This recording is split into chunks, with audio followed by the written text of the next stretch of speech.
पूरा जिंदगी खराब करके रख दे। अब तनको बर्दाश्त नहीं होता नतिया सौतीन के घरे जाके सुतता हमार तनको माने नहीं के माना ए सखी सुन रे पियवा के कमाई सौतीन खा गइल बा पियवा के कमाई सौतीन खा गइल बा हाँ खा गइल बा कसाली सुतला में रंडिया उता धरा गइल बा कसाली सुतला में रंडिया उता धरा गइल बा पियवा के कमाई सौतीन खा गइल बा ए पियवा के कमाई सौतीन खा गइल बा हाँ खा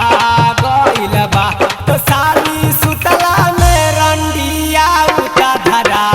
गइल बा तो साली सुतला में रंडिया उता धरा गइल बा रे सखी ओकर तो पहले ही से आदत खराब रहे लइकन के संगे घूमत रहे स्कूल में हमरा नजर एक दो बार पड़ल रहे यही चलते कहतानी सुधार ले ओकरा साथी रे साथी मिले आइल रहे पारता पगार में लेत रही माजा रंडी छुपा के लहार में अरे का करबू लहर पड़ गइल बा ध्यान दे के रखो दादा रे दादा मिले आइल रहे पारता पगार में लेत रहे माजा रंडी छुपा के लहार में अरे नतिया चुम्मा चाटी कइले होई हमर पियवा के जोगावल धान खा गइल बा हमर पियवा के जोगावल धान खा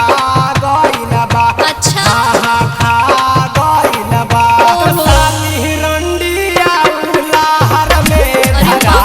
गइल बा साली रंडिया लहर में धरा गइल बा अरे ओकर तो नैहरे से रोहन खराब रहे तोरा के कहले रहनी कि अपने पति के संभाल के रखियो अब तो जाके छिछुआ तो सौते के साया में सही बात है। अरे अब बोले तो सुधार लो अरे सुनली आज मैं रिकॉर्डिंग स्टूडियो में रमुआ से भी मिले गइल रहे अब ओकर रहन खराब था का करबो बर्दाश्त कर साथी रे साथी पहले कहात रहे बानी हम पवित्र मजलेवाती यह रंडी मकाई के भीतर अरे का बताइए सखी मकई हरिया गइल बना हो दादा रे दादा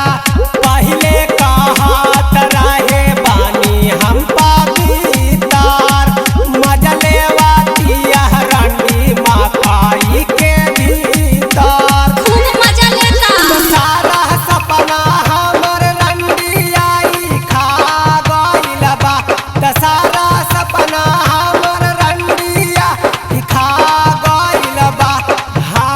खा गइल बा साली सुतला में रंडिया ता धरा गइल बा साली सुतला में रंडिया ता धरा गइल बा ए सखी तहार भतार एकदम बेहाया हो गइल बा हो तोहार तो तू पूछते नहीं थे एकदम नहीं था बुझल एकदम नहीं था बुझल पैसा बोलिए में हां नहीं था बुझल का करबो अरे उ रोमो के साथे धराइल रही प्रदीपो के साथे धराइल रही ओकर रोहन खराब हो गइल बा अरे नन्हाने से छिनार बा एने हां का करबो बर्दाश्त करो